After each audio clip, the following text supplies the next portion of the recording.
Yes, everybody, and welcome back to TarHeelIllustrated.com. I'm Jacob Turner, THI publisher Andrew Jones, joining us as he always does. And AJ, we're here for another edition of our UNC Basketball Look-Ahead Series. And as you guys know by now, if you've clicked on this video, we're going to be focusing on Jalen Washington in this one, sophomore forward for the Tar Heels. Before we dive into it, do want to thank MyPerfectFranchise.net for sponsoring this show. We'll talk about them a little bit later, so make sure you guys stay tuned for that. But AJ, Jalen Washington, I'll run through some stats real quick from last year, and then I'll kick it to you to kind of talk about what he did last year before we look ahead. 20 games played, 5.6 minutes per, averaged 2.2 points per game, 1.4 rebounds, shot 45.7% from the floor, 64.7% from the free throw line. I mentioned off camera, I was almost surprised when I saw he had played 20 games last year, because I know he didn't play a lot of minutes in those, but to me that just sounded like a big number from what we really felt like we got to see out of him last year. So again, let's talk about where he's at kind of going into this offseason, because we've talked about him a lot last season. We saw glimpses of what he can do, particularly in that UVA game where he looked, really good in Charlottesville. But we also saw some glimpses of why he didn't play a ton last year. Lack of physicality, needing to kind of bulk up a little bit, needing to get a little bit stronger down there to play at that high level in the paint that it requires when you're playing for North Carolina. So going into the offseason, what do you think were some of the things that Jalen Washington was asked to focus on? Because I'm sure there had to be, quite a list for him to get on the court a little bit more this season. Well, I know that strength was. I asked Hubert in February, what does Jalen need to do to get on the court more? And the first thing that came out of his mouth was he needs to get stronger. Absolutely. So there's a solid skill level there. I think the skill level needed to improve, certainly with the handle, getting the ball, using a dribble, get a shot off from either the perimeter or 15 feet away, various spots on the floor. He has a terrific turnaround jump shot. Before we ever saw him in a game, his debut was against Georgia Tech, I believe, at home in December. We were told that the players were like, man, he's got the best turnaround jump shot. You'll see it. First shot he attempted was turnaround jump shot against Georgia Tech, and it went in, and we're like, on press, we're like, So we've heard about this. We've heard that it was lethal, and it was really nice. But he's obviously got to add a lot more. So I think a little pounded on the baseline, go up strong, stuff like that. But so much of it's predicated on strength and also having a full off season of just playing basketball. He hadn't had that for a couple of years because of the injuries. So he finally had a full off season to scrimmage, to work on skills, and then to use those skills, apply them to the scrimmages when you're playing against former players or playing against teammates. They had their practices during that period in July. And this time of year, they get a couple hours a week team stuff, and they get a couple hours a week individual work with the coaches. So he's had a ton of time to do stuff with his game that he previously hadn't been able to do since he was, after his second year in high school. Last time he had a full off season of full health. So I think that there's a chance we could see a much different player this year because of that, because he had that luxury. But it begins with strength, Jacob. Has to be stronger. When you talk to people in the program, they make no mistake about it. He must get stronger. And then when you have that strength, you have to develop. The physical strength is one thing, but you have to connect your mind to it, knowing that physical strength is an attribute for you. If you're strong, but don't believe that you could play through contact or haven't had success playing through contact, you're going to shy away from it. That's the guy who gets the ball and fades from 4 feet away instead of goes straight up 4 feet away, that kind of thing. So that's why the offseason was so important. It wasn't just, hey, Jalen's got to get stronger. Jalen has to get stronger and know how to use that strength, know how to make that strength a weapon, not just boxing out, not just, denying somebody on the block on defense. It's playing through stuff, because so much of the activity he's going to have, he's going to get hit. He's going to deal with contact, and the whistle's not always going to blow. So he must learn how to play through that. So it's going to be really interesting once they get into the more difficult part of the schedule, where he's going to have big bodies, experienced bodies, maybe older bodies checking him to see how he handles the playing through contact situations he's going to be in. Yeah, and that's so important when you talk about playing at this level, because I think a lot of people just look at it for like we've talked about in the past that, the guy who's maybe not playing a lot that is talented is always the solution to every team's problems. It's like, well, if you put that guy in and he plays more, then the team is fixed, or, all the issues we have will be fixed because he's good. Everybody likes the guy on the bench that maybe isn't getting as much opportunities as they think they should be getting. And it's never as simple as that. And we saw during a lot of his moments last year when he was able to play again, he had a nice game against UVA, but that was really the biggest positive that we got from him. And I think when you look at the team that UVA playing against a team like UVA, I think some of his skill sets and what he brings kind of fit perfectly into matching up with a team like Virginia. But we saw glimpses in the other season where he did come in and he wasn't very productive. He looked like he wasn't strong enough to play at that level yet. I do think there's levels his game can go because I think he provides something different than what Carolina's bigs, a lot of Carolina's options they have right now. I think he provides something different than those guys, which we'll talk about a little bit later. But I just think strength has always been number one with him. And I really do agree that we saw that a lot last year where he just was kind of nullified in games when he was put in certain situations because he just didn't look like he was physically ready to play down there. And injuries played a factor in that too. Because he did miss a lot of time in high school. So that did set him back, particularly his senior year. And in Chapel Hill. One of the reasons he had early success, remember, Pete Nance didn't play in the game in UVA, and Armando went down a minute and a half in. And he was hurt, yeah. So Jalen was the big the rest of the way. One of the reasons he had success in the first half against UVA is because his ability to move. Mm-hmm. If there is an area that you could maybe affect the pack line defense inside is if you have a guy that's fluid, is light on his feet and can move, you can roll him and do lots of stuff, which Jalen can do. He could have success. And Jalen scored 12 points in the first half there. But UVA Justin, he had 1 point in the second half. I thought Jalen was good in Louisville the following game because that was one of those deals where they weren't sure how much Armando could go. I think Armando played about 19 or 20 minutes. Jalen played about 19 minutes in that game. And he had some rebounds. I thought he was a little bit more rugged in that game. I thought he played. It was a different role for him. It was a different feeling game than the UVA one was. You could scout UVA and they're going to do what they're going to do. They're just so good at it, right? Mm-hmm. With Louisville, it was a little bit different. It was a little more challenging to have an idea what they were going to do. And also Louisville was very scrappy early in that game. He got some pushback. In fact, I believe that Jalen Withers was on him every once in a while, which go back and watch the film. That would be interesting to think about now. So I think that having some of that success really helped him mentally. I mean, I remember talking to him after UVA, and he's like, he basically said, he didn't say, oh, boy, I needed this, but you could tell he was trying to say I needed this without saying I needed this. He needed to see himself have some success. I know they lost that game, but these are individual players too. And sometimes in a loss, if a guy does something individually that can help you moving forward and gives him a jolt, that's always a good thing. And I think he got that. But he also understood when he's sitting over there on the bench and he's playing 2 minutes against Clemson or whoever, that he's not thinking to himself, man, I had 13 points against UVA, the best defensive team in the league. Why am I not in the game? He understood that there was a process. He played at UVA that night. He played good minutes at Louisville because they needed him to because of injuries, and Nance wasn't playing. Had that not been the situation, he wouldn't have played much those 2 games. He was getting a few minutes to get a taste because early on, and we talked about this as well, there was the belief that he was probably going to redshirt and not play. He was going to use the year to get stronger, practice with the team, and then be ready to rock this year.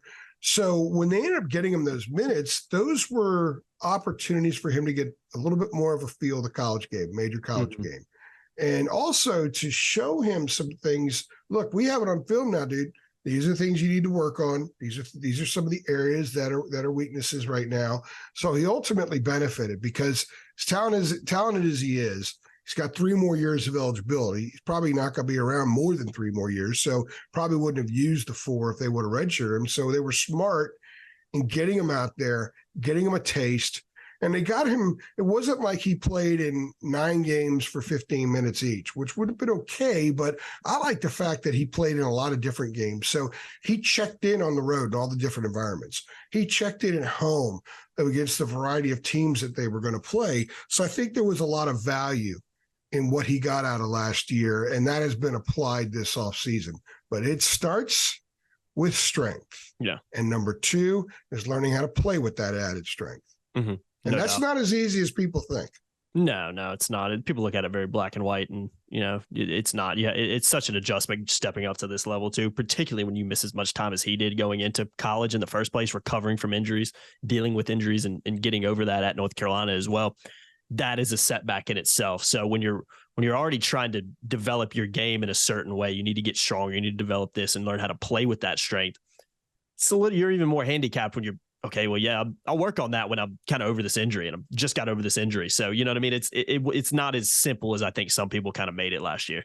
And we'll see how much improved he is going into this season, because I do think there's an opportunity for him, which we'll talk about in just a second. But AJ, before we do that, let me give a shout out to our sponsor on this one. That is myperfectfranchise.net. A big thank you to Andy, and he has a great franchise over there. And AJ, I just want to say that we partnered with him for a long time, and I think it's just such a great opportunity for people. I don't think some people fully understand and grasp what Andy can do for you. And it's about changing potentially your career path, opening a franchise, so many different types of franchises you can do.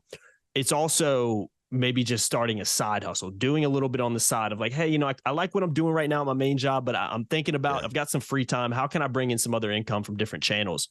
You can do that as well, working with Andy and opening a franchise. And some of it is just, hey, I don't really know if I want to do what I'm doing anymore. I kind of want to be my own boss. I kind of want to have unlimited PTO. I kind of want to be able to create income and wealth on my own.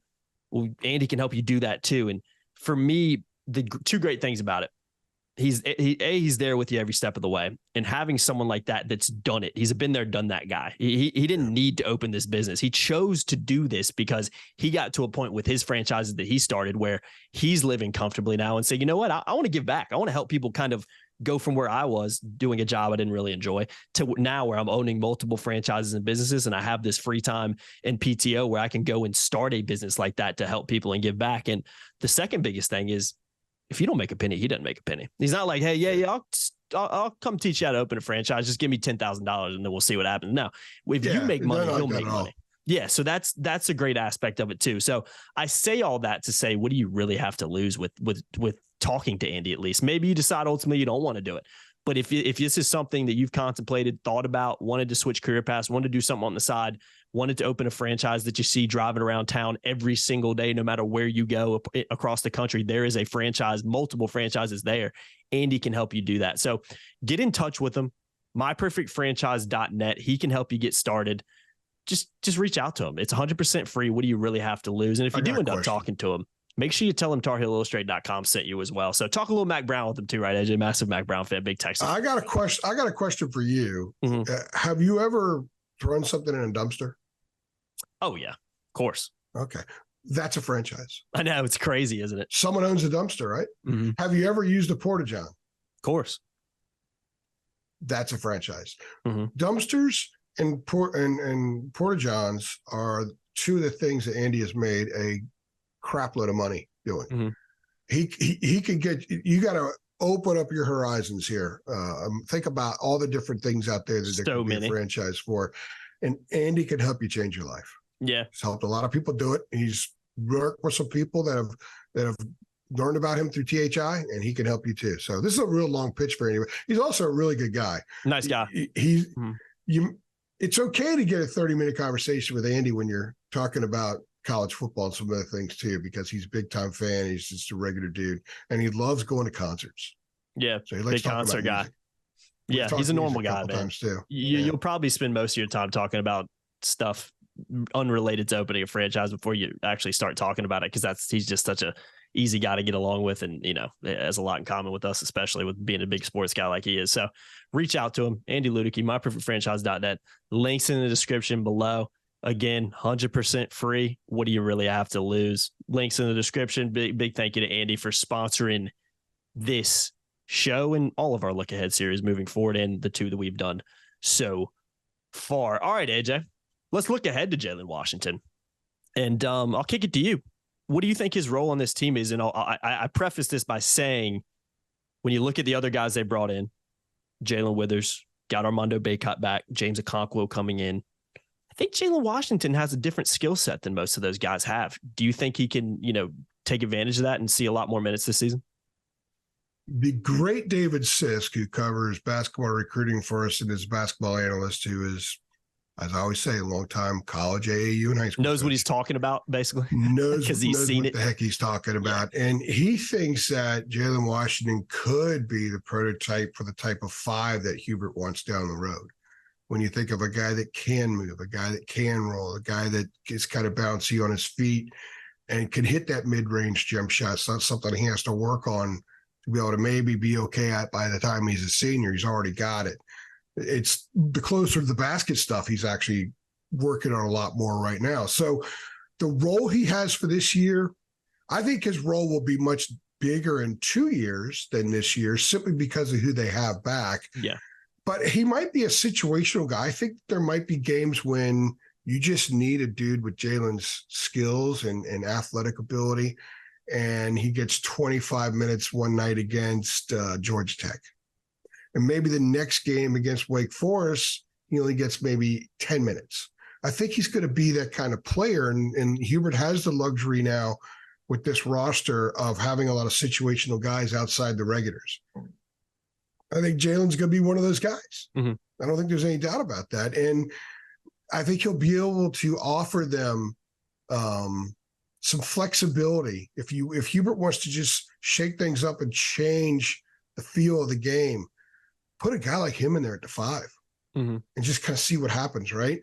If you're playing a team where the game kind of halts down and Hubert's like, we need to change the vibe on the court. We need to change the certain things. You can put a guy like out there. You can do the same thing with some of the other guys, but Jalen's different, like you said, than the other guys. I think he has a chance to be really, really good by the time his UNC career is over.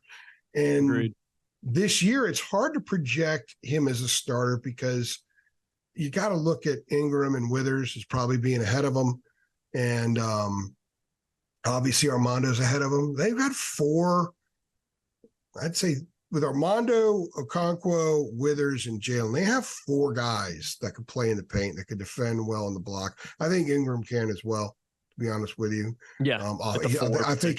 I think he can handle the 4 defensively, maybe more right now than the 4 offensively from an interior standpoint. I could see Ingram being the stretch 4, and if he shoots well from there, he could keep that role and could be a big asset, obviously. Jalen's just going to find his way. There are going to be nights where they need him a lot, nights where they don't need him a lot.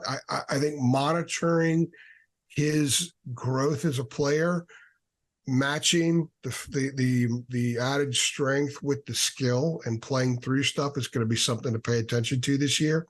And you know what? We're always off on something in the preseason when we project, because that's the beautiful thing about it. Some guys explode and we don't know they're exploding. Some guys don't take that next step and you just assume and expect they're going to take that next step. I think Jalen's one of those wild card guys. Would it shock you if Jalen's averaging 26 minutes a game this year? And if he's an 11 or 12 point guy? No. Would it shock you if he's averaging 12 minutes a game and he's a 4.5, 5 point guy, but making progress? No, it wouldn't surprise me. So he's a wild card in a lot of ways. Yeah. I think you got a fair idea what you're going to get. Clearly from Armando and RJ, certainly from Cormac Ryan. Did you see that drive and dunk they put out the other day on him in half court? I'll tell you what, I know it's 4 clips, but he stood out the most. He looked really good in those clips. And a sweet release by Paxton Wojcik on that 3. Yeah. They've got some nice parts. I think you have a decent idea what you can get from Ingram. You have a decent idea at the minimum what you're going to get from Withers, Okonkwo, et cetera. I think Jalen's a wild card. That makes him. They have a lot of fascinating dudes on this roster. He's among the more fascinating to me because of that. Mm-hmm. I would agree. So he's going to help them win games. No doubt about it. Yeah. Let's see. Let's talk we'll do something in early February where we kind of go over his role. And there might be, I might write an article. Well, here's Jalen Washington's 15+ minute games, and here's his 12 minute and less games, and just kind of see who those games are against and find some similarities between those teams. That'll be interesting because I think that's the way it's going to play out. Mm-hmm. Yeah. You took the words out of my mouth because I was literally, as you were talking before you even said wild card, I was like, he's a wild card because I don't really, it could go either way for me. And we also have to like you mentioned, we don't know how much that development happened this offseason. You know, we know what the coaches told him to work on. Did he get a lot stronger? If he got a lot stronger, is he able to use that? Is he comfortable in that body now if he's gained 10, 15, 20 pounds? And how does that translate? Last time we talked to Hubert, you know what I mean? Yeah, last time we talked to Hubert, Jacob, was late July, and he was very pleased with the progress Jalen had made in those areas. And again, it's not just getting stronger, but in basketball, it's such a skill-refined sport. If you add 12 pounds, you got to learn how to play with those 12 pounds. Exactly. Yeah. In football, sometimes you just add the weight and you still do what you do. In basketball, the weight can hurt a guy. Yeah. Sometimes the strength can hurt a guy. So that's why you got to add your weight and go out and constantly work on your skills so you don't lose the skill. It doesn't all get altered. If you add 12 pounds, how does that change your jump shot? It can change your jump shot. It can change your release. So that's why it's so important to do that at the same time.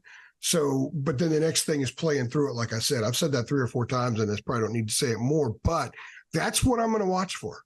That's what I cannot wait to see in Jalen's game. That's the first thing I'm going to watch for, other than how much bigger is he really. So my understanding is he's added some weight. He's done a real good job. I think Hubert said that he's been living in the weight room. That's a quote. So that's a good sign. It's good, yeah. And the weight room, as you know, is not far from the practice court, or if you go take a left, you go inside, go through the visitors tunnel, and you're out on the court at the Dean Dome. So, so that should be an easy track, the Jalen Washington track. Weight room, practice gym. Weight room, practice gym. Yeah, literally back and forth. No, I think I'm interested to see. He's one of those guys on the team this year that I'm interested to see what his role is and how much he's developed. I think a lot of Carolina fans are in the same boat because there is high expectations for him ultimately.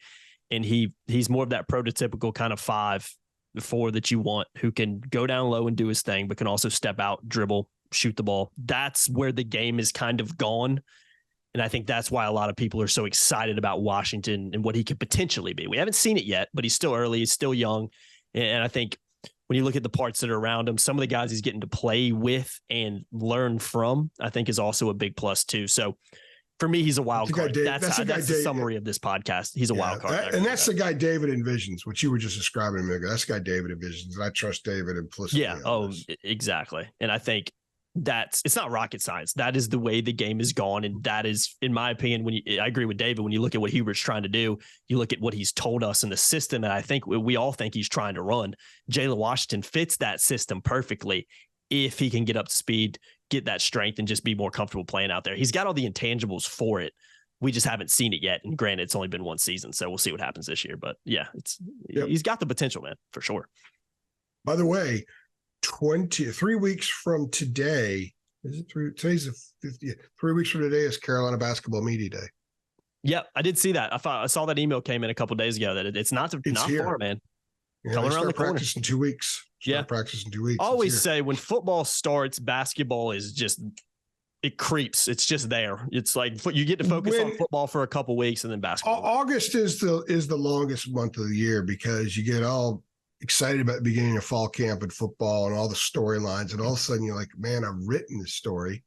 I've talked about this how many times? And about the middle of August, it's like the month just comes to a halt. Yeah, it's there.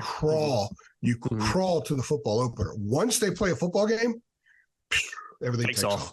Yeah, no looking back at that point.